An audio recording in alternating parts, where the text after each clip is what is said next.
The kettle hums, a thin ribbon of steam climbs, and the room holds its breath. Did anyone tell you that most turning points sound like this? Quiet, domestic, almost invisible. We expect thunder to announce change. In reality, change often knocks with a fingertip and waits in the hallway. When I was young, I missed that knock more times than I can count. If I could offer you one gift at the door, it would be this: a way to hear the soft sound sooner and to answer more steadily. There is a sentence I wish I'd trusted earlier. Days are not hours to survive. They are levers you can place. Where the lever sits, life moves with less strain. Where it slips, you push until your hands ache. The first lever is attention. The second is repetition. The third is gentleness, because harsh hands drop levers. When the three work together, even a crowded day makes room. You will hear promises everywhere. I will offer only 3 outcomes that can be tested by tonight. You will learn to decide faster by shrinking the stage where choices perform. You will learn to protect energy as carefully as a gardener protects soil after rain. You will learn a kinder discipline that relies on beginnings, not on threats. These outcomes are plain on paper and powerful in practice. Here is the claim that holds the spine of this book. Wisdom is not handed out with birthdays. It condenses wherever attention rests repeatedly. Older years help because they give you chances to practice. Younger years help because they give you time to remember. Both are invitations.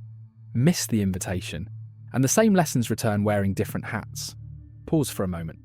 Imagine this: you set a mug on a workbench, brush away the sawdust, and for the first time see the shape of the wood you plan to cut. The board was there all along. The dust kept winning. The mind is a workbench. Tools only matter when the surface is clear enough to use them. I bought better tools in my 30s and still butchered simple tasks because the bench was buried under half-finished plans. I blame the saw. The problem was the screws, rags, notes and jars that turned every motion into friction. Remove a handful, and the remaining work begins to behave. Start with a 2-minute clearing. Stand at an actual surface if you can. Move 3 objects you know you do not need in the next hour to a box, bag or drawer. Sit down again. Watch what your shoulders do when the mess thins. That sensation of slackness is not trivial. It is the body telling you the next step is available. It lasts seconds if you ignore it. It grows if you use it. There's a question that makes the next step visible. What is the kindest next move that takes under 2 minutes? Kindness here does not mean indulgence. It means precision aimed at suffering. If the sink is a source of noise, the kindest 2 minutes might be running water over a single plate. If the email is the grit in your shoe, the kindest 2 minutes might be writing the subject line and nothing else. The move is small on purpose. Small clears the bench. A story travelled with me through the years, not because it is dramatic, but because it is ordinary enough to repeat. A hospital porter named Chem carried a notebook the size of his palm. Every time he reached the main elevator, he stopped and wrote one line. What would make the next 5 minutes smoother? He never wrote more than 7 words. He moved a cart before it blocked a door. He folded a blanket before it snagged on a wheel. He wiped a spill before a nurse slipped. No one praised a single act. Over a decade, the corridor changed its texture. When I asked him why he kept doing it, he said, "I like when the hallway helps." That is all most of us need. Rooms that help, minds that help, days that help. Try an applied version of Sem's move. Before opening your laptop or stepping into a room, whisper the question to yourself once. Name one action that takes under 2 minutes. Do only that. Record it with a tick mark on a scrap of paper. A mark is not childish, it is a receipt for momentum. A few receipts in a row alter your opinion of yourself, and that opinion alters your week. You might wonder whether short actions can truly touch big problems. They can, not because the action is big, but because it unlocks the door that lets bigger work begin. Some research suggests that named starts reduce the mental load that stops us at thresholds. Your body relaxes when the first square on the board is clear. The rest of the game becomes visible. We do not need precise percentages to use this. We need one piece of proof by evening. Pause for a moment. Imagine this. A door hinge squeals every time you pass. You could shout at the door, or you could add 1 drop of oil. The room feels different after a single drop. The small oil for most hinges is a 3-step mini protocol. Observe, adjust,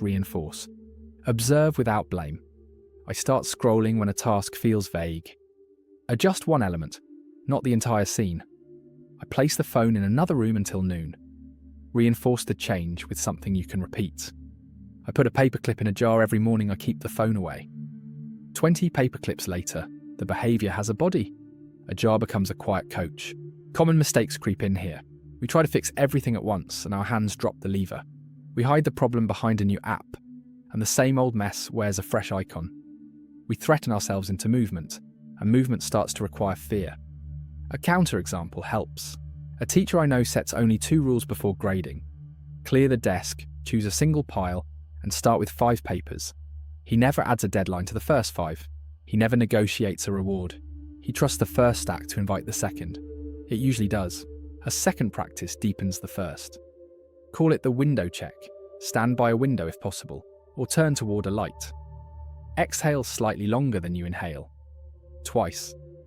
Whisper your name kindly. Whisper the date. Name one thing you can see, one thing you can hear, one thing you can touch. Ask, what would make the next 5 minutes smoother? Write the answer briefly. The whole act takes a minute, maybe 2, and it pulls your attention from fog to runway. You take off because the beginning is clear.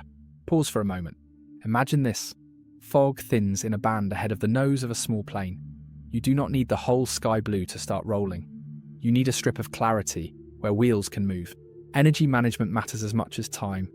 I used to schedule days as if I were a machine that produced identical hours. Humans do not have identical hours. Morning energy differs from afternoon energy, and both can be shaped. Think like a gardener. Soil needs protection from wind, from overwatering, from erosion. Your attention is soil. Protect it in 2 ways.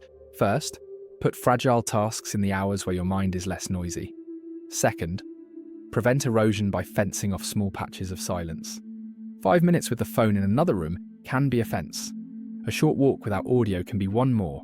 The garden needs little walls. When pressure rises, we want dramatic protocols. Drama wastes strength. Simple sequences are stronger. Here is a small protocol that fits in a pocket and scales to difficult days.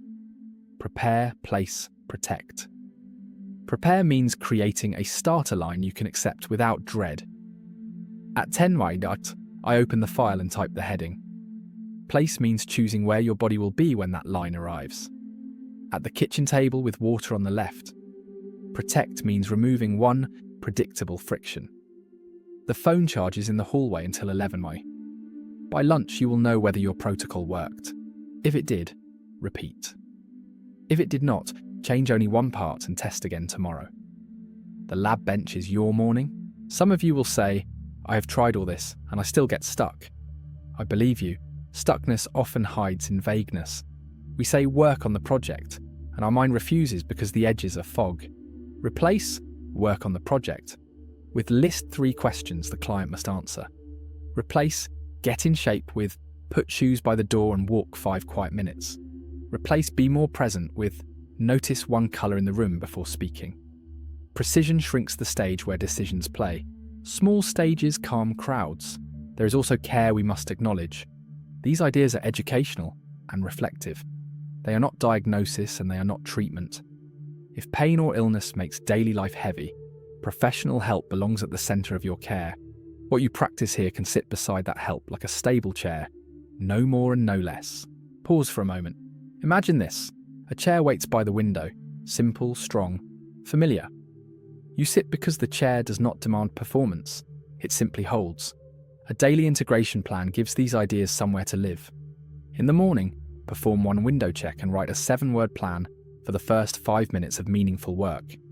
Midday, run observe, adjust, reinforce on a single friction.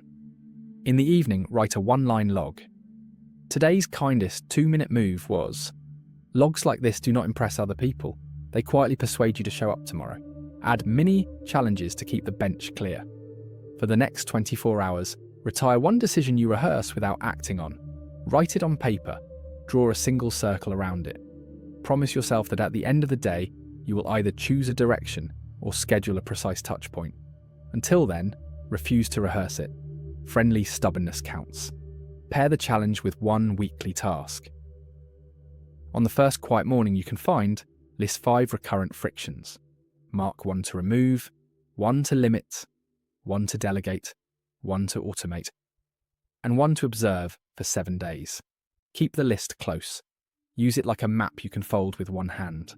There will be days when you forget every tool in this chapter and slide back into noise. When that happens, let the reset be microscopic. Put the phone in another room for 3 minutes. Name one colour you can see. Write 7 words that describe the next 5 minutes. Then start the 2-minute move. The floor does not need you perfect. It needs you present. You might feel a tug right now, a wish that you had learned this earlier, or a fear that you started too late. The lever works at every age. Older hands place it with more care. Younger hands learn sooner when not to press. What matters is the placing, not the birthday. What matters is the next 2 minutes, not the last 2 decades. Pause for a moment. Imagine this. You carry a suitcase you packed when you were tired. You open it, remove 3 heavy things you do not need today, and close it again. The trip feels lighter without becoming short. Carry with you 5 sentences that you can find under pressure. Days are levers. Place them with attention. Kindness is precision. Aim it at real friction. Beginnings are doors. Oil the hinge with 2 minutes. Protocols are small. Test one part at a time. Proof is local. Collect it by evening. If you hold these, the soft knock grows easier to hear. Before you turn away, ask yourself questions that open space. What is the single small move that would make the next 5 minutes smoother? Which object or idea can I remove from my workbench for one day? Where does my attention erode fastest, and what fence can I place there? When do I feel most able to begin, and how can I protect that hour? Who benefits if I treat myself with precise kindness today? Here is your clear action for now. Write one 7-word line that describes a kind 2-minute start. Place your body where that start belongs and protect it with one small fence. When it is done, mark a receipt with a tick. The day will feel different because you began, and beginnings invite the rest. Clearing a surface gives you room, but room alone does not decide what deserves it. The next lesson is simpler than it sounds. Every meaningful task sits on 3 dials. When the first 2 are set right, the third becomes workable. When they are off, you can chase yourself in circles and call it effort. The dials are clarity, energy, and friction. Clarity answers, what exactly happens first and why now? Energy asks, what does my body have in the tank for this? Friction points at the snag you can reduce with one small move. Think of the dials like a small panel on a wall you pass a dozen times a day. You do not need a new wall. You need to notice the panel and turn one dial a little each time. Clarity above vague. Enough energy for a short burst. Friction low enough to let a hand through. Adjusting these 3 makes work feel less like wrestling and more like fastening a simple latch. A latch either catches or it doesn't. Big speeches do not change it. Clarity is a sentence you can act on without additional thinking. It is not a paragraph and not a feeling. Draft the first 3 bullet points for the client email is clarity. Work on email is fog. Fog asks your brain to negotiate with itself. Clear asks your hand to move. If you have ever opened a file and then escaped into a different tab, clarity was the missing dial. Not character, not talent. Energy is the flavour of your next 20 minutes. You cannot manufacture it by pretending. You can choose a task that fits the flavour you have. If energy is crisp, pick something that benefits from focus. If energy is shallow, pick a task that benefits from motion and rhythm. Matching matters. Mismatching teaches your mind to distrust you.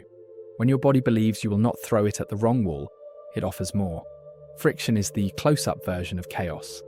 It might be an item in the wrong room, a notification that tugs at your reflex, a chair that hurts your back, an unsaid sentence that keeps looping. Tiny frictions cause large detours because the brain bargains for relief. Remove or reduce one friction, and the bargain becomes unnecessary. The first dial invites action, the second supplies fuel, the third removes the silly reasons not to start. Pause for a moment. Imagine this, a 3-dial panel beside a door you use often. You stop, turn clarity to specific, energy to enough, and friction to low. The door no longer sticks. Here is a micro exercise that proves this in 90 seconds. Call it the dial check. Before beginning any task you care about, put a hand on the back of a chair or on your chest to anchor attention. Whisper the task as a 7-word sentence. That sets the clarity dial. With your exhale slightly longer than your inhale, ask your body, do I have 10 minutes of crisp or shallow energy? If crisp, choose a thinking start. If shallow, choose a moving start. That sets the energy dial. Finally ask, what is the smallest snag I can lower in 15 seconds? Move the phone, put the file on the left, open the document to full screen, lay the pen where your hand lands. That sets the friction dial. Then begin for 2 minutes, and stop only if you want to. The stopping is allowed, the beginning is required. Why only 90 seconds for the dial check? Because thresholds hate ceremony. The mind respects short rituals it can trust, and it punishes pageantry that wastes oxygen. If you have ever postponed a workout because the preparation took longer than the first set, you know the cost of ritual that forgot its purpose. Keep the dial check so small it can fit between a sigh and a sip of water. You might suspect that the real enemy is motivation. It isn't. Motivation rises after motion more reliably than it rises before it. The dials exist to make motion cheap enough to buy. Once you move, your system has new information. I am the kind of person who is currently doing the thing. Identity follows action the way a shadow follows a step when the sun is out. When the sun is not out, the dials are how you find the switch. A small story shows how ordinary these moves can be without losing power. Layla runs a tiny neighborhood bakery. Her mornings are both sweet and savage.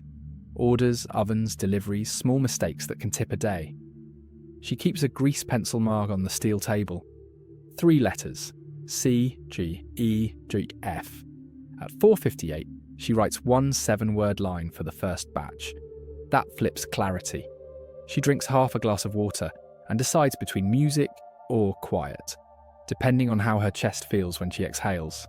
That matches energy. She slides the heavy flour bin 6 inches closer. That drops friction.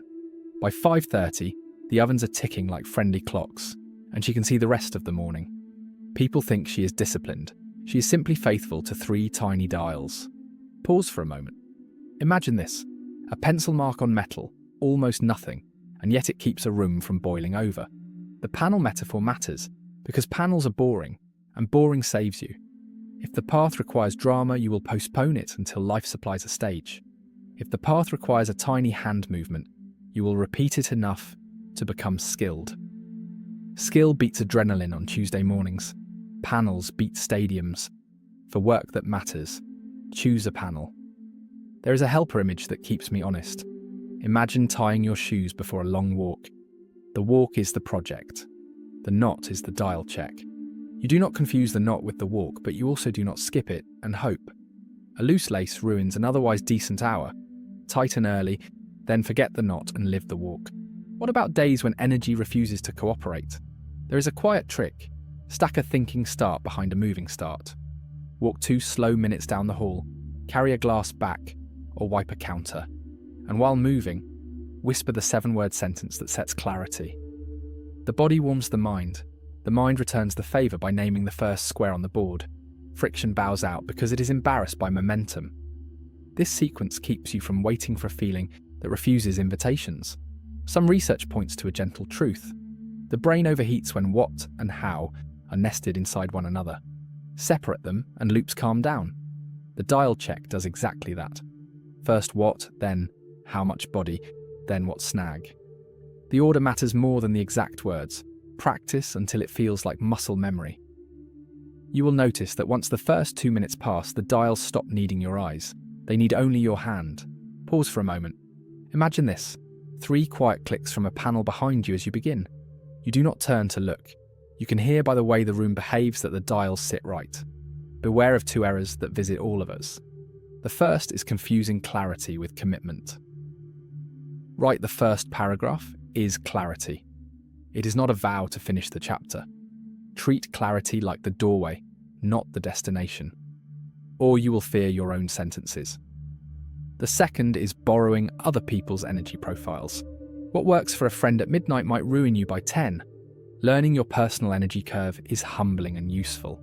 Test 1 change a week and keep only what produces reliable starts. There is a microlog that serves the dials and takes almost no space. On a sticky note, draw 3 small boxes. At the start of a task, Colour the boxes lightly for C, E, and F, just a dot or a line. After 10 minutes, make one note about which dial actually mattered. Over time, patterns appear. Maybe your clarity is usually fine, but friction eats you alive near lunch. Maybe your energy is high in the first hour after a walk.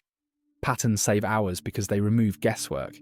They also restore kindness because you stop blaming yourself for what belongs to the rhythm of your body or the arrangement of your room. Pair the dial check with one obvious environmental pledge. Keep one tool in sight and one temptation out of arm's reach during your first block of meaningful work. Tool in sight could be an open text file, a clean cutting board, a single book with a page flagged. Temptation out of reach could be a phone charging far away, a site blocked for 30 minutes, a chair turned so that the distracting view sits behind you. These are not grand strategies. They are small dials you can actually touch. Pause for a moment. Imagine this, a morning shaped like a narrow channel. Anything that floats enters the flow and moves.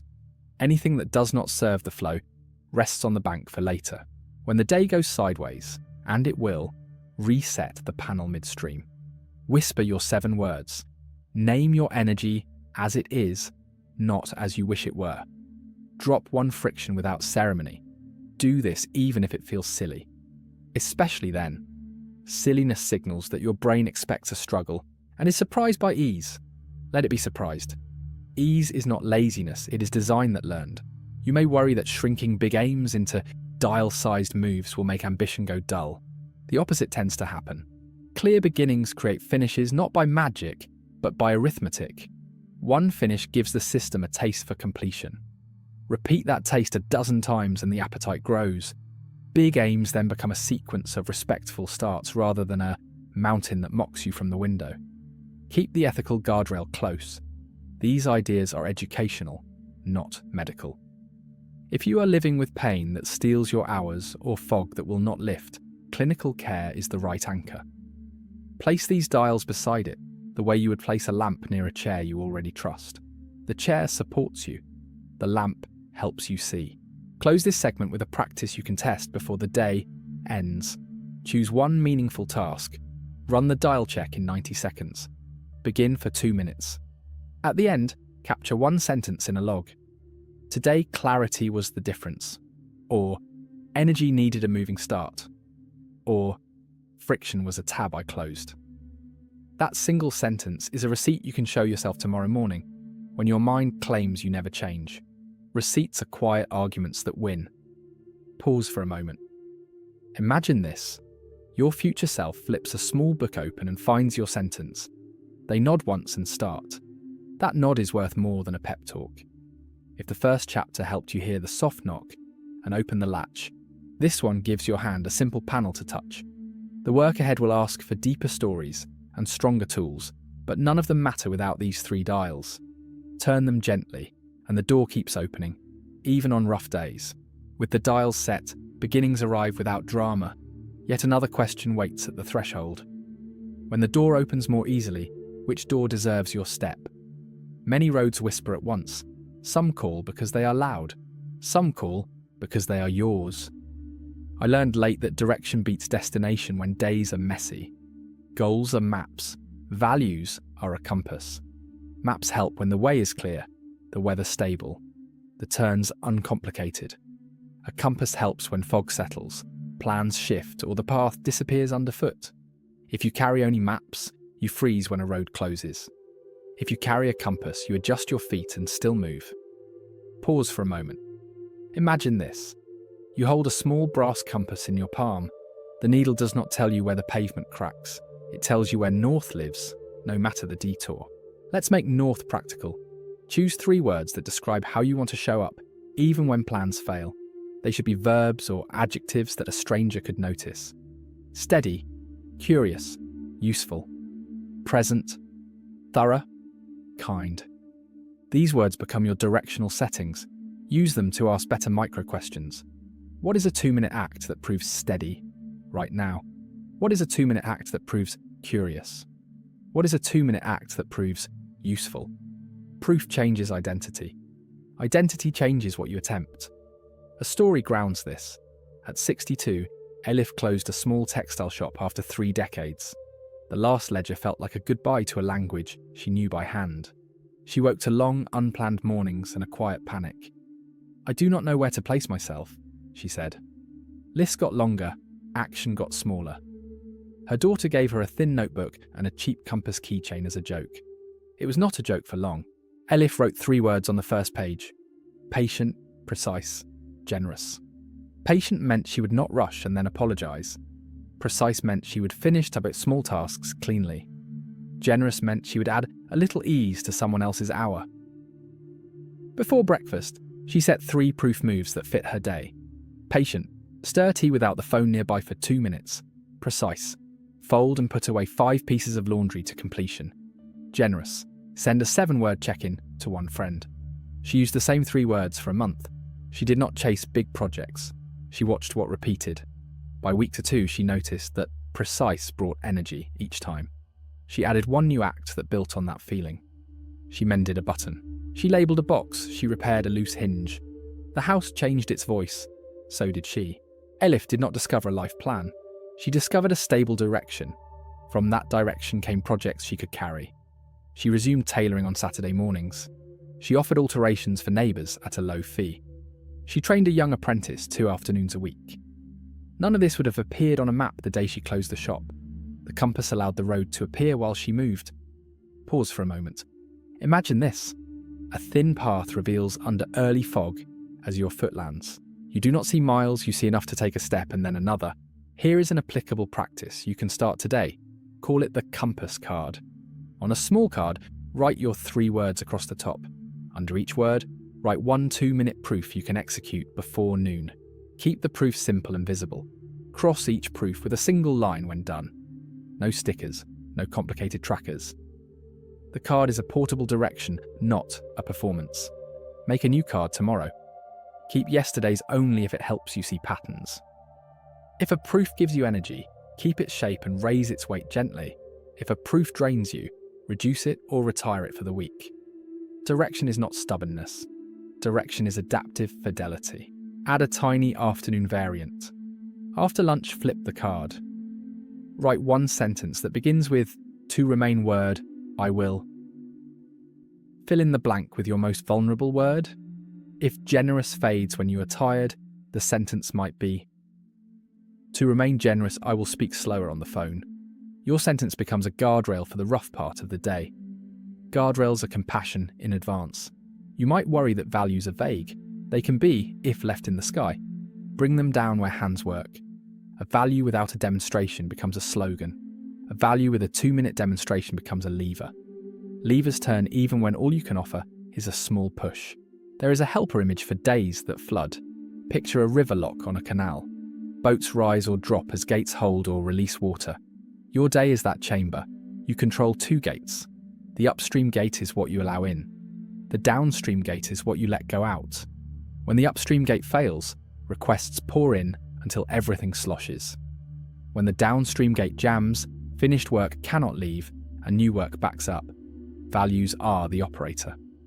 They decide which gate moves and when. Pause for a moment. Imagine this. You pull a lever, the water level steadies, and a boat glides on.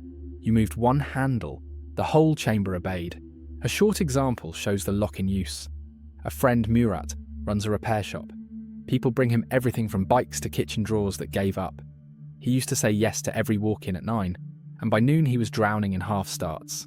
He chose 3 words after a rough winter: honest, orderly, fair.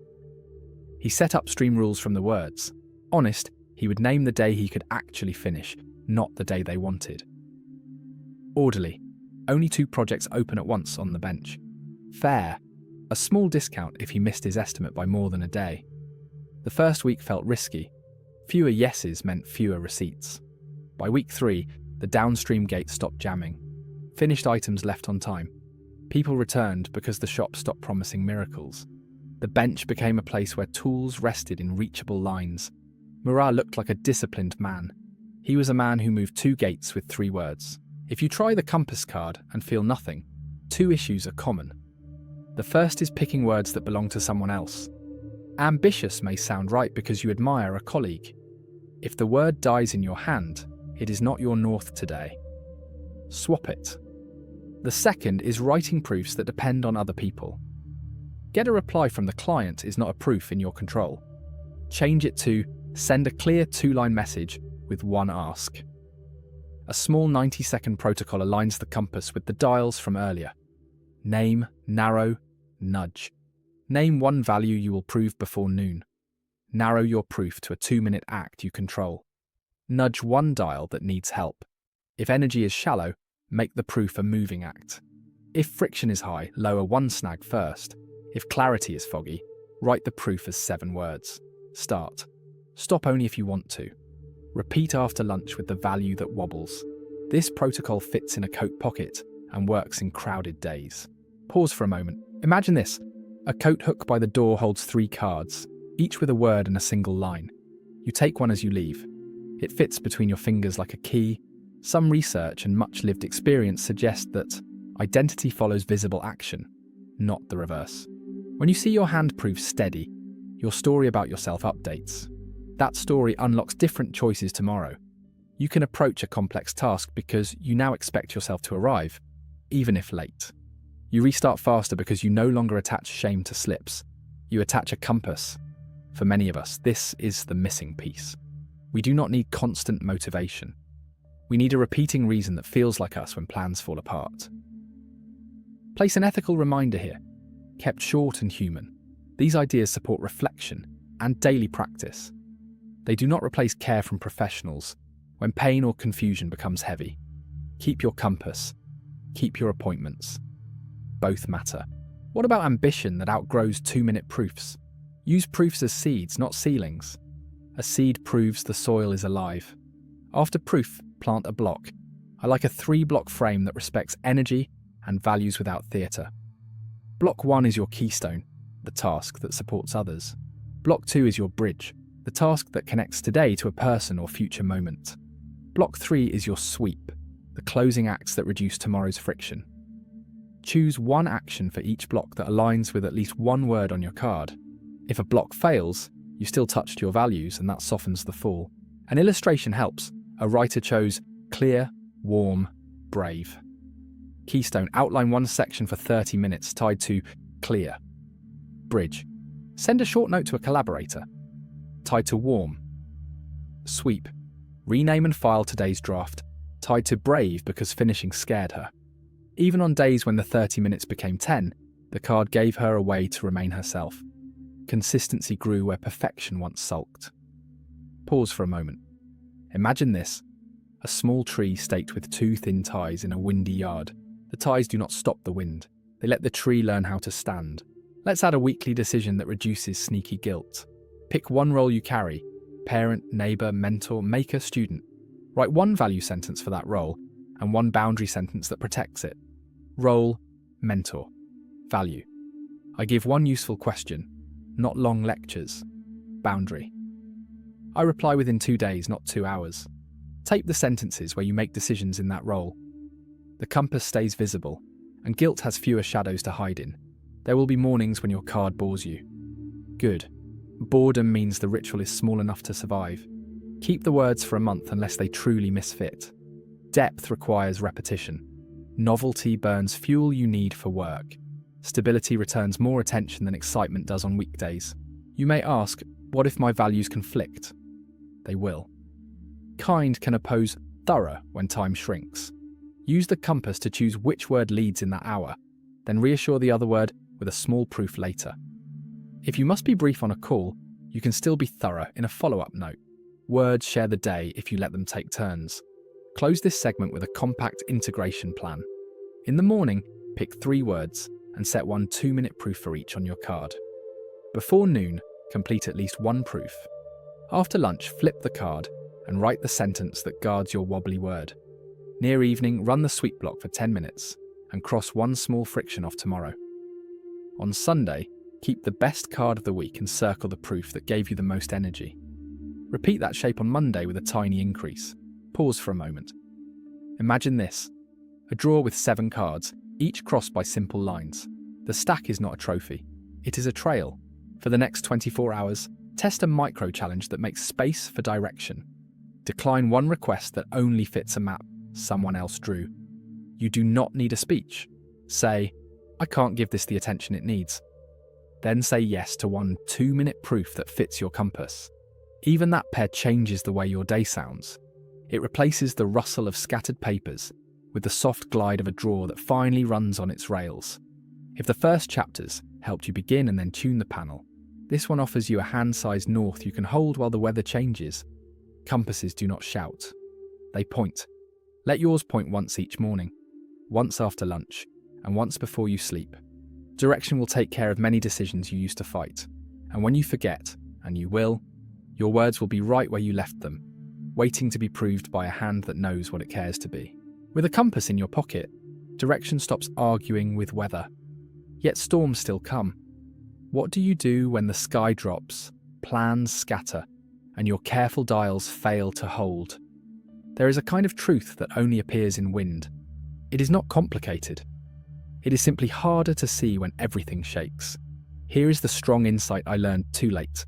Under pressure, shrink truth until it can hold your weight.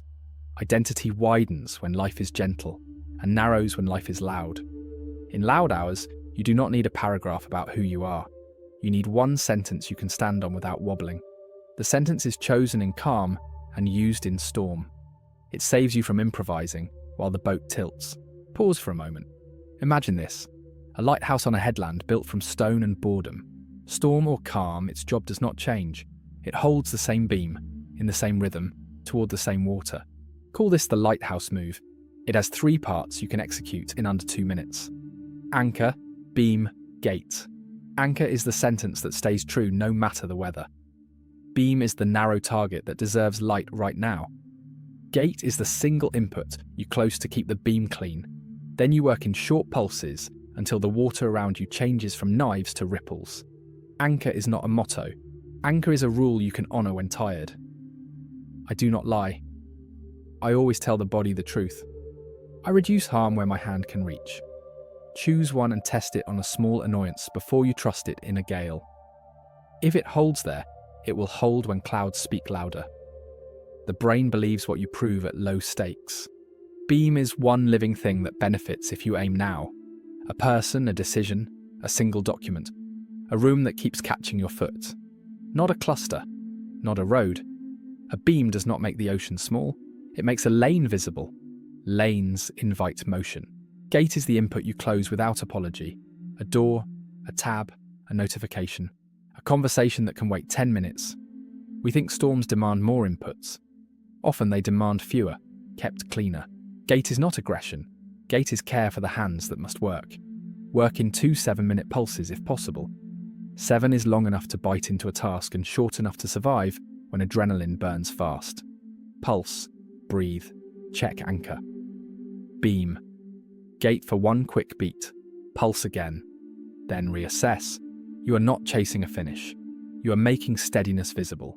Steadiness prevents mistakes that cost tomorrow. A story earned this method its place in my bag. Rana, 58, manages logistics for a city clinic. One January, a water main burst and flooded the storage level. Thousands of supplies, a dozen panicked calls, alarms that refused to silence. She had learned the dials and carried a compass card. None of that stopped the cold water. What changed the day was a single sheet in her drawer. Anchor, tell the truth fast. Beam, protect one corridor. Gate, one phone on speaker. Others, face down. She set the anchor aloud to a team of 3. They told the truth fast to 4 departments. She chose the beam. Keep the ground floor corridor open. That decision clarified 100 small acts. She moved carts, closed non-essential doors, and placed a runner at the stairwell. She set the gate by leaving one phone on a box and putting every other input out of reach. 7 minutes of moves, a quick check, 7 minutes more. By noon the mess still lived, but the corridor stayed open. Ambulances arrived cleanly. Later, when a supervisor asked how she had kept cool, she laughed. I was not cool, she said. I kept one light on. Pause for a moment. Imagine this. A single white beam sweeps rain so hard the drops look like nails. It keeps the same beat no matter the gust. Vessels align with rhythm before they align with land. Under storm rules, clarity changes shape. You cannot write elegant plans. You can cut decisions thinner. Thin decisions reduce error and protect you from the kind of regret that eats sleep. The practice is simple. When everything is loud, make your choices with 3 constraints. 1 sentence of anchor, 1 beam that fits in a palm, 1 gate you can close without explanation. Set a small timer, then let the timer, not your fear, tell you when to look up. There is a helper image for the nervous system. Think of a pressure valve on a steel tank. If the valve is stuck, pressure climbs until fittings fail. The lighthouse moves oil the valve. Anchor reassures the body that identity is safe. Beam gives the mind a specific target so it stops scanning for danger. Gate reduces input so the amygdala has less to chew. With the valve freed, thinking returns enough to avoid unforced errors. That is the real victory in storms, not heroics. Fewer errors. You will meet 2 traps. The first is counterfeit anchors. I must please everyone looks noble and sinks boats. Test anchors by asking, can I honour this on a day I slept poorly? If no, it is not an anchor, it is a decoration. The second trap is pride around gates. We pretend we can keep every conversation alive while solving the hard thing. Pride ruins beams. Choose 1 gate and close it fully for 1 pulse. If the world requires you urgently, it will knock hard enough to be heard anyway. Now a 90-second drill you can deploy anytime. Stand or sit tall. Place 1 hand on a stable surface to tell your body you are supported. Whisper your anchor. With a slow exhale, speak the beam as 7 words. Keep the corridor clear for 1 hour. Write the opening sentence without edits now. Call the pharmacy and state the need. Then touch your gate, flip the phone face down, close the door, full screen the document. Ask a nearby person for 10 minutes of quiet. Start the first 7-minute pulse. When it ends, inhale once, check if the anchor still fits and continue. Pause for a moment. Imagine this. A metronome taps a steady beat on a desk while wind throws rain at the windows. The tap does not grow louder to compete. It stays true. When fear rises, language shrinks. Use scripts that honour truth and keep beams clean. For saying no during a pulse, I can help after 10 minutes. I'm holding a corridor. For buying time without lies, I need 15 minutes to give this the attention it deserves. For protecting your gate with kindness, I'm putting the phone away to focus. If urgent, knock. Small scripts remove guilt from simple boundaries. Without guilt, boundaries stand longer. Not all storms are public. Many are private. A hard memory, a doctor's call, a sudden bill, a child's sharp word. The lighthouse still helps because personal weather loves to scatter attention. Anchors for private weather might be gentler. I will not punish my body. I speak to myself in the tone I would use for a friend. I keep 1 promise tiny and alive. Beams might be softer. Drink water and sit by the window. Write 2 sentences of the letter that scares me. Place tomorrow's pill on tonight's plate. Gates might be internal. No ruminating for 10 minutes. List facts on paper. The protocol does not fight pain. It gives pain less space to multiply. This is educational guidance, not diagnosis or treatment. When your storms involve panic, depression, or medical crises, professional care is the right anchor. Place the lighthouse beside that care, the way a steady hand rests on a shoulder while a skilled person works. 2 kinds of help can cooperate. Some research suggests that naming a stable identity statement before action reduces cognitive noise and improves follow-through under stress. It also suggests that closing a single input lowers error rates more than trying to watch 5 at once. We do not need precise statistics to benefit. We need 1 storm where we can feel the difference. Choose a small, safe storm if you can. A crowded kitchen before guests arrive. A late train on a cold morning. Use the lighthouse there. Let your body learn that steadiness can be practiced. Pause for a moment. Imagine this. You are on a platform in winter. The board shows delays. You lower your shoulders, speak 1 sentence to yourself, point your beam at a single action, and close your gate. The platform has not changed. Your hour has. There is a related practice for relationships during messy times. People do not need perfect you. They need oriented you. Add a beam sentence to your openings. Instead of "I'm swamped," say, "I can give you 5 clean minutes now," or 20 clean minutes at 2. Your pick. Instead of "I'll try," say, "I will send 2 lines by 3." The structure calms both sides. It also trains your social circle to respect your gates. You will be tempted to apologize for having a beam. Do not. Beams help everyone see. What about ambition when wind rises? Ambition can live under a lighthouse. The trick is to sequence storms. You cannot win 3 battles at once without losing bodies. Choose one beam that advances the long aim a small step. During pulses, ignore other fronts. Between pulses, capture quick notes for later without opening those doors. A pocket card helps. Later list. When the storm eases, the list becomes your gentle bridge to the next clear day. 2 common objections appear. I cannot close gates. My role is to be reachable. If your role truly demands reachability, use a shared beam. For the next 10 minutes, the corridor is X. If Y becomes urgent, tap my shoulder. That sentence invites collaboration and protects your focus.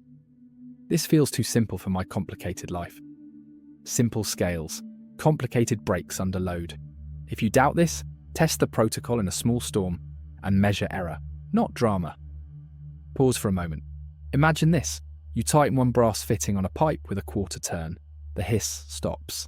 The room cools by 2 degrees. No applause arrives. You sleep better anyway. Now give the lighthouse a daily home.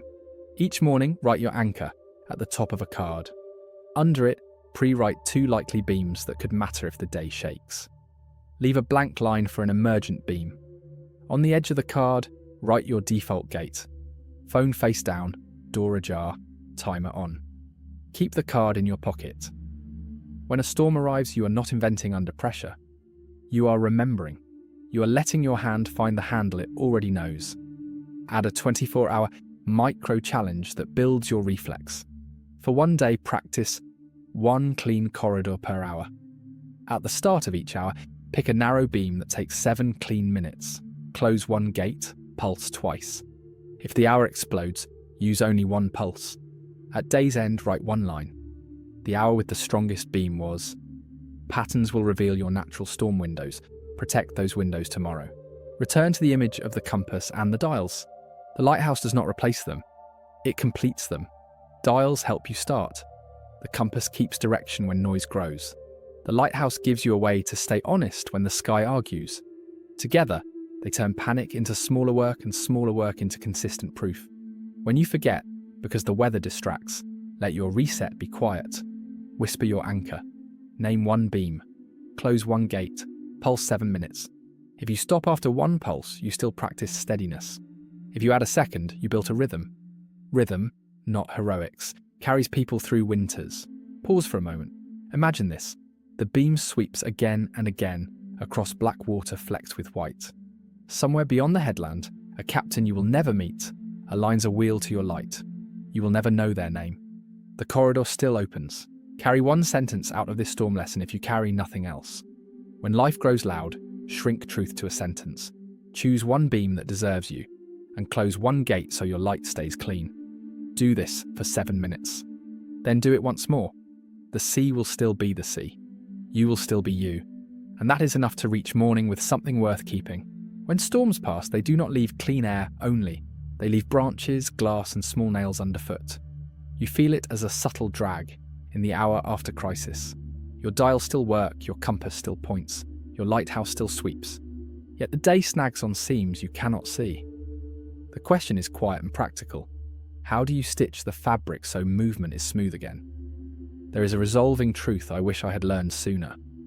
After disruption, the goal is not speed, the goal is clean contact. Bodies and plans reconnect through small, reliable joins.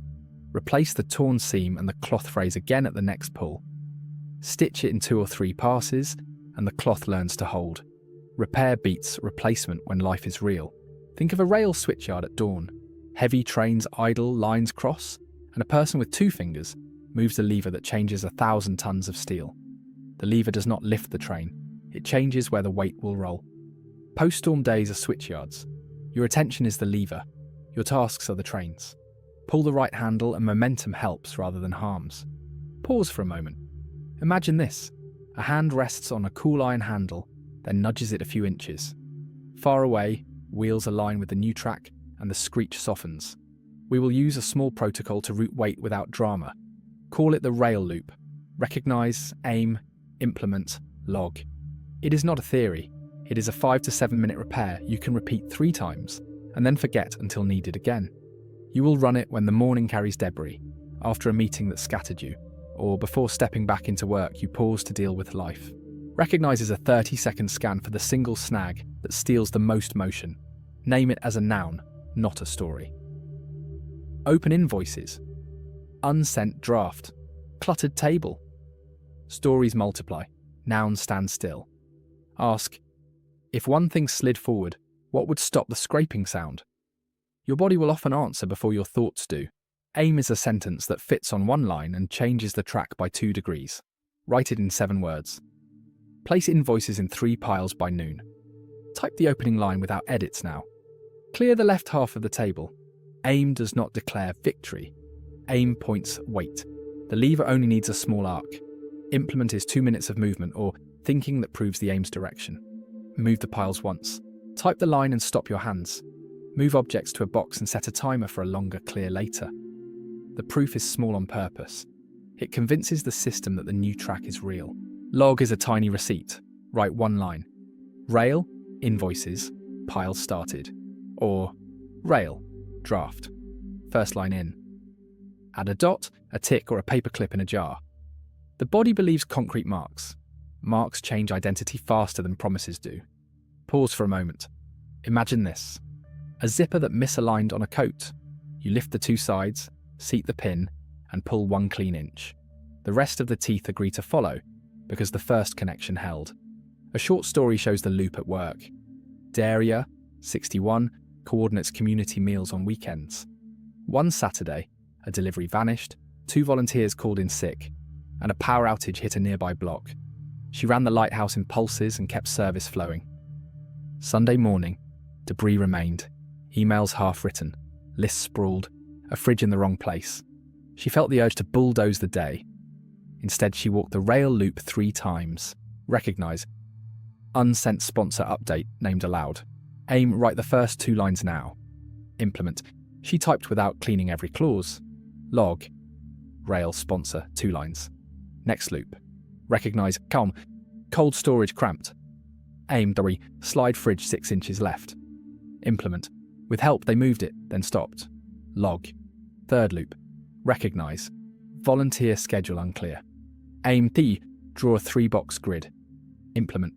Boxes on paper, names later. Log. 40 minutes later, nothing looks heroic. Everything felt lighter. The trains moved because the switches agreed. You can nest rail into the tools you already carry. If your dials feel off, run recognize with the clarity dial. Aim with energy in mind. Implement after lowering friction, and log to reinforce. If the weather is still loud, anchor the loop. I reduce harm where my hand can reach. Beam at 1 noun. Gate 1 input for 7 minutes. Then run rail once without expanding it into a project. Some research points toward a calming effect when we separate naming the snag from executing a tiny proof. It reduces cognitive thrash in brains that like to fix the universe in one pass. We will not lean on numbers here. We will lean on your evening proof. Pause for a moment. Imagine this. The platform is crowded, the board blinks delays, and you shift your bag to the other shoulder. The pressure does not vanish. Your balance returns. Common errors haunt repair hours. Perfection sneaks in dressed as responsibility. I should finish the entire inbox or it doesn't count. It counts. Responsibility is repeatable action, not totality on demand. Another error is silent repair. You fix corridors quietly and then resent people for walking through. 2 small scripts help. When you need cooperation for 6 minutes. I'm routing trains. Give me 1 clean pass. When you must say no without drama. I'll do a tidy first pass now and a careful finish after 2. Use rail to close open loops you cannot complete today. Recognize the loop. Aim a handoff that reduces confusion. Implement the handoff in 2 minutes. Log the handoff with a date. For example, recognize, report pending. Aim, email 2 questions to unblock. Implement, send 2 precise lines. Log, rail, report, ask 2 questions. 1540. Loop stop bleeding energy. when you define the next touch and show your future self where to land. There is a helper practice that turns debris into design. Keep a small switch map near your workbench. Draw 3 lines: people, spaces, papers. Under each, list one recurring snag. Once a day, run one rail loop against one line. People. Unclear ask to M. Spaces. Trip hazard by door. Papers. Receipts unsorted. The map prevents forgetting and protects you from overbuilding a system you will not maintain. Pause for a moment. Imagine this: 3 slender rails labelled with a pencil on a sheet of paper. For the first time in weeks, you know where the lever sits. You might fear that repair work steals time from ambition. It does not when sized properly. Clean contact multiplies every ambitious hour that follows. Run 3 loops, then step into your keystone block. If ambition is fragile today, make your keystone itself a rail form. Recognize the smallest subproblem. Aim a line. Implement 2 minutes. Log the proof, then continue if breath allows. Bodies need gentleness after noise. Build a humane variant for days that shook you hard. Recognize, my chest is tight. Aim. Sit near light and drink water. Implement 2 quiet minutes. Log. Rail, body, water, window. That log may look trivial. It is not. It records that you did not exile yourself for being human. This guidance is educational and reflective. It is not medical advice, and it does not replace professional care when pain, illness, or crisis govern your hours. Place the loop beside your care as a supportive rail, not as a cure. A second story shows repair after pride broke something small. Sem, the porter with the pocket notebook, snapped at a colleague during a rush. He disliked the taste of it all afternoon. He ran the loop at a bench by the elevator. Recognize. Harsh tone to E. Aimed at say, apologize with 1 clear sentence. Implement. I was short with you. You didn't deserve that. Log TKE. Rail. Apology done. The day exhaled. He did not write a novel. He pulled 1 lever. Trains rolled. Pause for a moment. Imagine this. 2 rails that had been vibrating settle against their chairs. The sound fades to a low, friendly hum. You can formalize the loop into a tiny checklist for the bag or the fridge. 4 boxes labeled R, A, I, L. Use a pencil to tick each box once per loop. Do not save the cards as trophies unless patterns help you learn. If you save one, circle where the most leverage lived. Recognition, aim, implementation, logging. People vary. Some of us know the snag quickly, but fail to log and thus lose the identity shift. Others struggle to aim briefly and waste strength on speeches. The card shows you where to practice. For teams, teach the language in an afternoon. Hold a 10-minute stand-up with a single question. Which rail did you run on our shared track? Answers stay short. Recognize. Duplicate tickets. Aim. Merge lists. Implement. Sorted top 10. Log. Board updated. The room begins to trust repair more than blame. Trust accelerates trains. What about environments that punish pauses? Some workplaces and homes behave like busy crossings without signals. In those, rail needs a public signal. Put a small object on your desk when you are mid-loop. A folded card, a wooden token, a cup turned upside down. Tell others that the signal means 2 minutes of lever work. Approach after. People learn the signal faster than they learn a speech. Consistency teaches. You can use the loop as a closing ritual to prevent tomorrow's drag. 10 minutes before you stop, run 1 final rail. Recognize tomorrow's likely snag. Aim a 2-minute prep. Implement now. Log it with the word seed. The seed grows overnight. You arrive to a sprout rather than a rock. The difference is mood, and mood is half of Monday. Pause for a moment. Imagine this. Before you turn off the light, you set the first cup on the counter and lay a spoon beside it. Morning arrives, and your hand knows exactly where to land. 2 frequent objections arise. I need bigger moves. Small loops feel like denial. Try 3 loops back to back. The third will feel bigger because momentum changed the angle, or choose a heavier implement. 5 minutes instead of 2, still logged. Logging feels childish. Childish is exactly the point. The brain understands marks faster than philosophies when tired. Give it the mark. Here is a compact step-by-step version you can memorize and run anywhere. Recognize. Name 1 noun that drags. Whisper it once. Aim, write a 7-word line that nudges weight. Stop at 7. Implement, prove it with 2 minutes of action. Stop if you wish. Log, mark a receipt you can see tomorrow. 1 line is enough. If one step fails, do not punish the others. Skip ahead, then return later. The loop is a circle, not a code that locks out mistakes. We will add a 24-hour micro-challenge to make Rail a reflex. Every hour you remember, run 1 loop on something tiny. A cup out of place, a tab you don't need, a sentence that scares you. Log each loop with a dot. At day's end, count the dots and write 1 sentence. Most of my leverage came from hour. Repeat that shape on the next messy day with intention. Pause for a moment. Imagine this, a thin line of dots on a torn edge of paper. No one else would notice.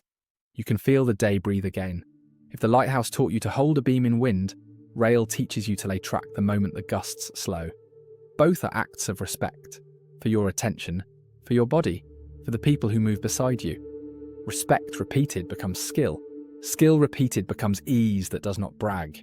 When you forget because you are human, return to 1 noun, 1 sentence, 2 minutes, 1 mark. Then let the trains run. The switch lever will be where you left it, cool under your palm, ready to root weight you once feared. And when you glance back at evening, you will not remember heroics. You will remember the low hum of rails that agreed to carry you. You have tools now, dials that start work, a compass that keeps direction, a lighthouse that holds focus in bad weather, and rails that root weight after a storm. The next honest step is not another tool. It is the set of mistakes we make when using the ones we have. I collected them the hard way. If you can see them sooner, the same hours will cost less. The first mistake is turning tools into tests of character. You miss a window check and decide you are unreliable. You break a streak and decide you are the kind of person who quits. This is a courtroom model of growth, and it condemns the witness before hearing new evidence. Replace the court with a lab. In a lab, a failed trial is still a result. You change 1 variable and run it again. Identity grows quieter in a lab. You can hear the work. A counter to the court is a single line you write on your card when you slip. Today's experiment failed at the hinge. That line blames nothing and points exactly where to look. In the evening, you adjust a single dial, clarity, energy, or friction, and test tomorrow. If you need a script for your own head, try this. I am not on trial, I am in training. It sounds gentle because it is. Gentleness keeps you near the bench. The second mistake is inflating a task mid-flight. You sit to rename the files, and suddenly you are redesigning the folder system for the last decade. This is scope creep, disguised as responsibility. The antidote is the square rule. Stay in the first square you named. When other squares start calling, open a later line and write them down without touching them. The hand that writes the note signals the mind that you have not forgotten. Memory breathes out. The square stays square. The third mistake is worshipping streaks. Streaks motivate for a week and then turn on you. You break one and decide to break yourself. Let streaks be a tool, not a god. Use a token model instead. Give yourself 3 tokens per week for a practice that matters. Spend them any day. If you miss 1 week, the next week still begins with 3. This keeps the door open without punishing you for having a life. The fourth mistake is collecting systems like souvenirs. You switch frameworks each Monday and wonder why none of them settle. Tools need repetition to become reflex. Choose 1 protocol for each need and keep it for a month. Dials for starting, compass for direction, lighthouse for acute stress, rail for repair. If you feel bored, you are probably close to mastery. Boredom is the sound of grooves forming. Pause for a moment. Imagine this. 4 simple handles on a wall you pass daily. You do not admire them. You just touch the one you need and the room behaves. The 5th mistake is copying another person's rhythm and calling it discipline. Your friend writes at midnight and swears by it. You hate midnight. You force yourself anyway, then call yourself weak when it fails. Match tasks to your energy flavors, not to other people's stories. Crisp hours get thinking starts. Shallow hours get moving starts. If you don't know your hours yet, sample a week and circle the times when beginnings felt least expensive. Those are your lanes. Protect them the way a gardener protects seedlings from wind. The 6th mistake is confusing helpfulness with availability. You try to keep every door open while doing the hard thing. The hard thing withers. Close one gate for one pulse. Tell people the truth in a sentence that respects both sides. I can give you 5 clean minutes now, or 20 clean minutes at 2. Your pick. When you offer structure, most people choose kindness without knowing why.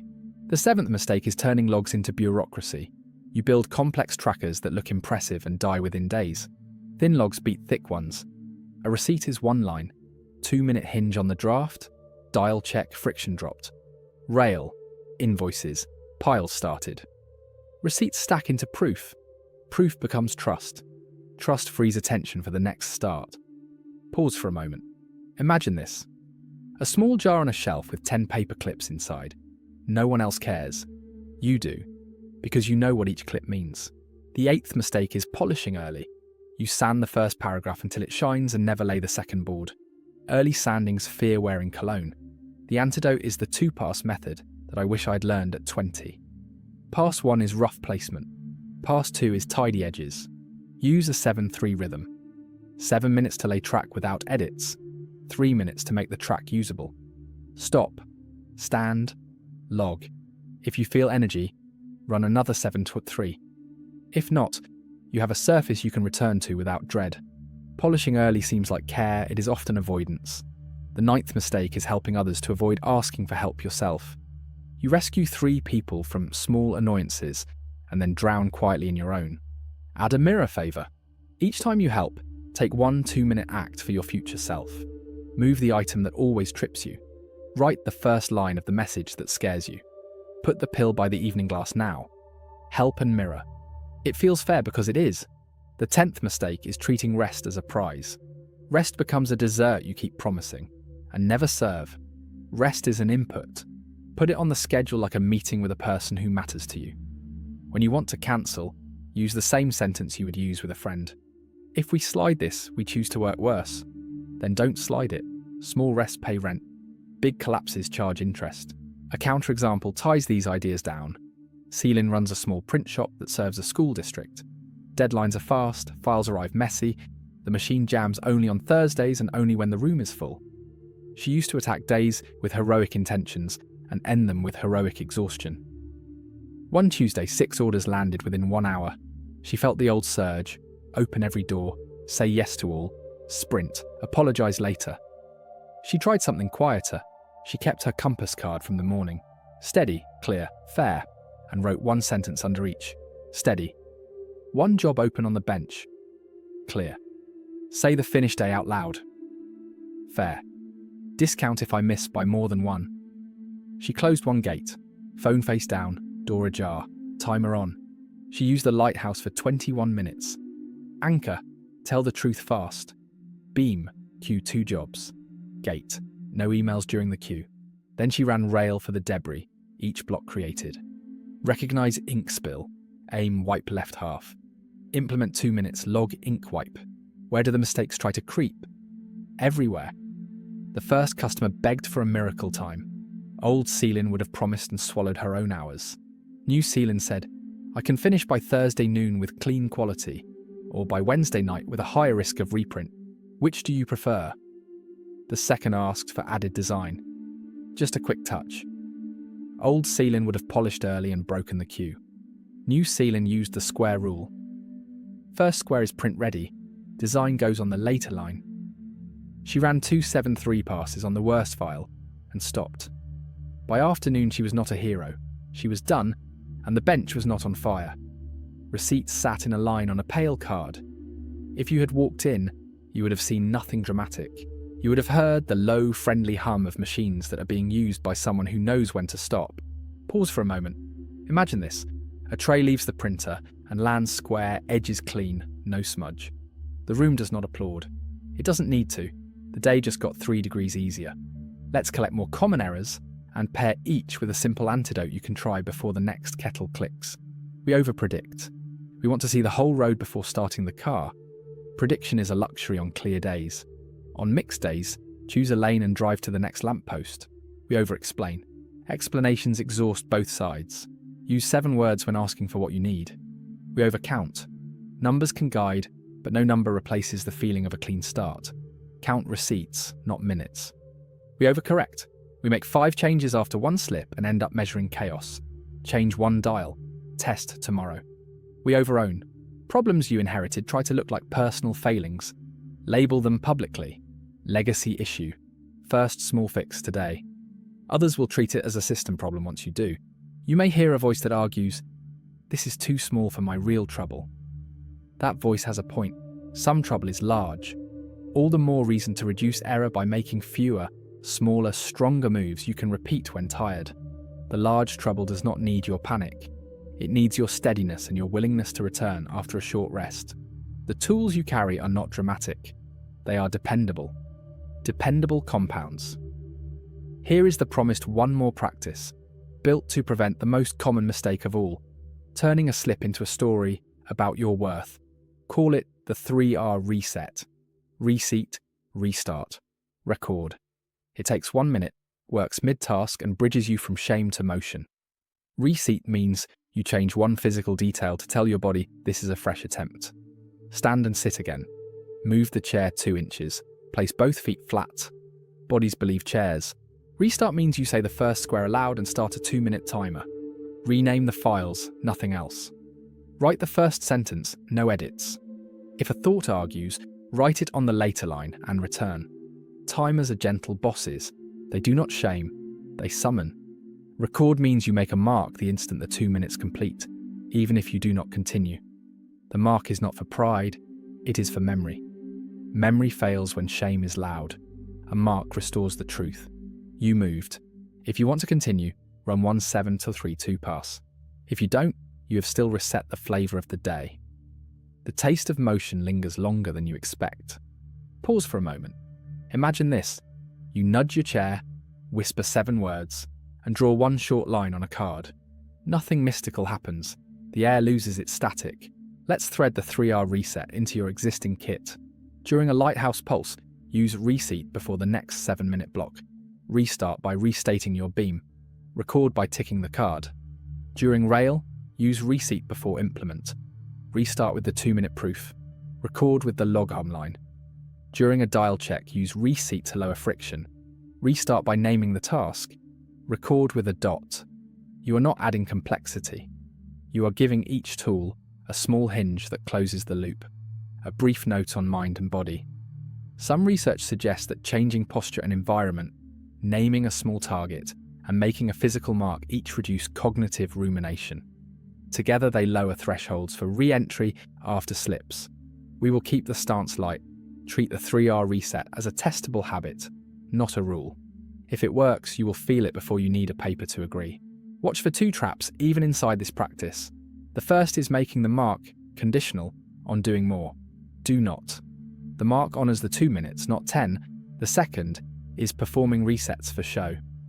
You do not need an audience. Private resets change public days.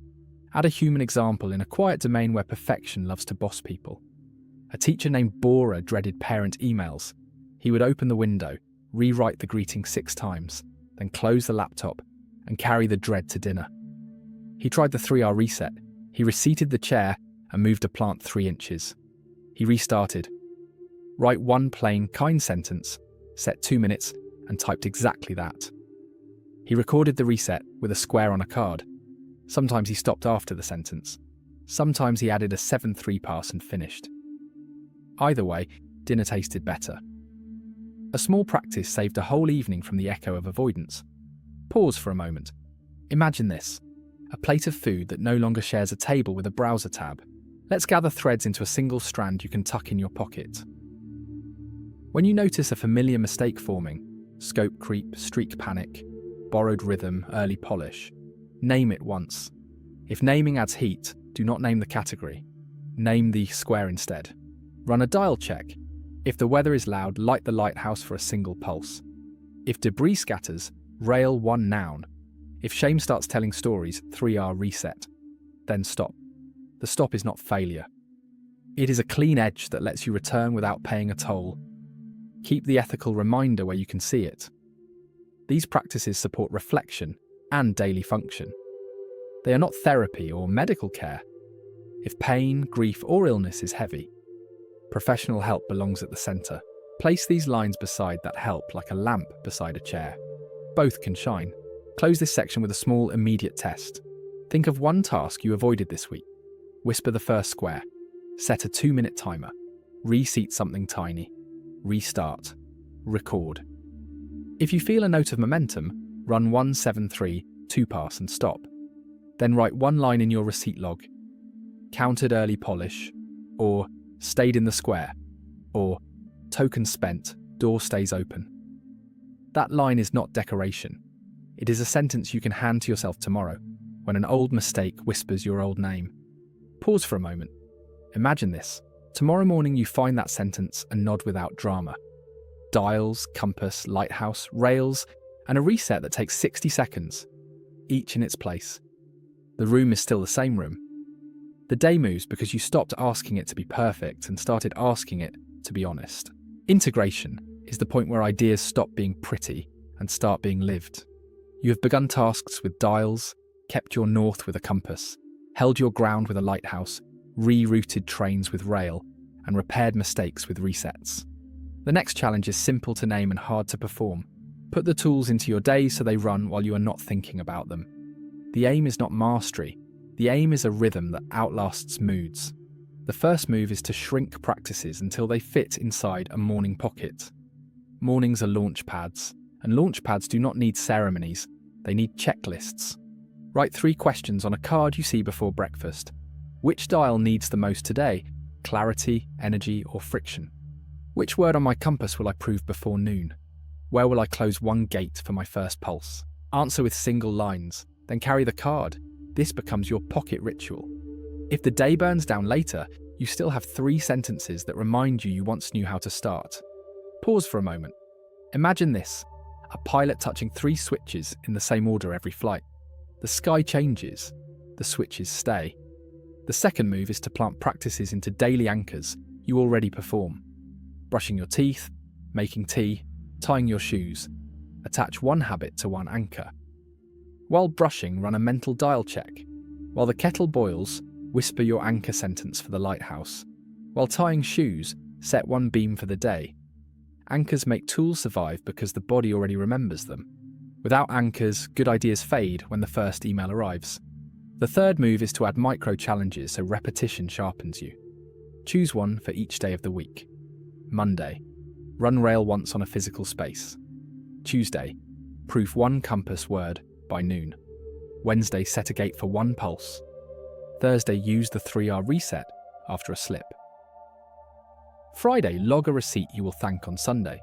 Small rotation prevents staleness and spreads skill. The fourth move is to give your week a frame. Frames are not prisons. They are edges that stop paint from bleeding. One keystone block belongs near the start of the week, the task that supports others. One bridge block belongs midweek, the act that connects you with people or future outcomes. One sweep block belongs near the end, the task that reduces next week's friction. If you cannot hold all 3, hold the sweep. A clean edge saves more energy than a dirty ambition. Pause for a moment. Imagine this. A canvas stretched tight on a wooden frame. The picture matters less than the edges. Without edges, colour leaks. With edges, colour holds. A story shows integration in quiet motion. Fairhat, 64, retired from teaching and restless by 9 each morning. He felt the pull to fill hours with television or errands that multiplied. He wrote one pocket card each dawn. Dial. Energy low, so moving start. Compass, patient. Gate, phone away 10. He set anchors. Brushing was dial check, kettle was compass proof, shoes were beam. Each day he picked the micro challenge of the date. Monday, rail one space. Tuesday, prove patient by calling his brother without rushing. By Friday, the card showed 5 small receipts. None looked heroic. By month's end, his wife said, "You seem steadier." He replied, "I am boring in the right places." That was the compliment he had been chasing for decades. Integration also means protecting silence. Tools need breath between them. Mark 3 natural pauses: before lunch, after work, before bed. At each pause, run a 1-line log. Today I used X at Y. That is all. The log keeps the practice alive when memory would otherwise file it under forgotten resolutions. Common integration errors appear. We try to bolt all tools into a single massive ritual. That collapses in a week. Keep rituals smaller than your appetite. We expect tools to work when hidden in our heads. Bodies trust cards, tokens, and marks more than thoughts. We give up when bored. Boredom is skill forming. When you feel it, double the anchor rather than abandon it. Pause for a moment. Imagine this: the strings of a guitar slowly tightening, the sound plain, not thrilling. Then one day the chord rings clean. Boredom was tuning. Here is a one-day integration challenge to try now. Morning, write the pocket card. Midday, run one rail loop on a nagging snag. Evening, 3 Reset on a task you slipped. Before bed, log one line, 4 small acts in 4 anchors. If the day feels lighter, repeat tomorrow. If it feels heavy, shrink the moves, not the frame. This guidance is for education and daily practice. It does not replace professional support when health, grief, or illness weigh. Use both when needed. Integration is less about building new roads than about keeping the ones you have swept and lit. Sweep with rail, light with lighthouse. Hold direction with compass. Start with dials. Reset with 3R. Then let them repeat until they become background. Background becomes rhythm. Rhythm becomes ease. Pause for a moment. Imagine this: the hum of a refrigerator in a quiet kitchen. No one notices until it stops. That is the sound of integration, done well. Steady, invisible, keeping everything inside alive. The rhythm is here. You have touched the dials, carried a compass, lit the lighthouse, set the rails, learned the resets, and woven them into days. The last chapter is not about adding one more tool. It is about closing the circle and leaving yourself with questions strong enough to keep walking when no voice reminds you. Because the truth is simple. You are your own narrator from here. My role is to give you echoes you can return to. The closing begins with stillness. You have moved through storms, resets, pockets, anchors. Now the question is, what stays when you stop moving? At 60, I learned that endings are not about what you leave behind, but about what you carry light enough to last. If you can hold it in one hand, it belongs. If you need 3 carts and 5 excuses, it does not. Pause for a moment. Imagine this: a traveller stands at a station with 2 bags. One is so heavy they bend, the other carries only what they cannot betray. The train does not wait. They lift one bag and step in. The journey continues. Here are 3 closing practices that turn the book into a living room you can walk into daily. First, the evening promise. Before you sleep, write one sentence that begins, "Tomorrow, I will," and make it smaller than your pride allows. You will want to make it grand. Resist. Small promises build trust. Big promises break teeth. Second, the morning question. Whisper, "What is the kindest next step I can prove in 2 minutes?" Let the body answer before the mind argues. Then move. Morning becomes compass when words are kind. Third, the weekly sweep. Choose 1 hour each week to retire, hand off, or automate one snag. 1 snag a week is 52 in a year. 52 small sweeps build a corridor wide enough for real ambition to move without bruises. A story closes the thread. Osman, 70, once believed retirement meant decline. He feared mornings would collapse into blankness. He tried one evening promise. "Tomorrow I will walk to the market." He walked. He asked the morning question. "What is the kindest next step?" The answer was, "Smile at the grocer." He smiled. On Sunday he did the weekly sweep. He cleared the drawer of old receipts that mocked him. Weeks layered. The drawer stayed light. The grocer kept smiling back. One day his grandson asked, "Why do you always look ready?" Osman laughed. "I practice being ready in minutes, not years." Pause for a moment. Imagine this: a house that once creaked at every step now hums softly. Nothing flashy changed. Small repairs, repeated, turned weight into welcome. You have listened this far, so carry with you not more methods but sharper questions. They will outlast tools. Ask yourself, what weight do I carry today that no longer belongs? Which 2-minute proof would tell me I'm alive, not just awake? Where does my compass still point when the road erases? What is one storm I survived that proves I can stand again? Who benefits if I keep my light steady, even when no one claps? These questions will not expire. They grow with you. They become furniture in your days. One last call, clear and small. Today, choose 10 minutes for something that reduces tomorrow's friction. Move a chair, draft a line, pack a bag, place a pill, send a sentence. Tomorrow, when you meet that smoothness, notice.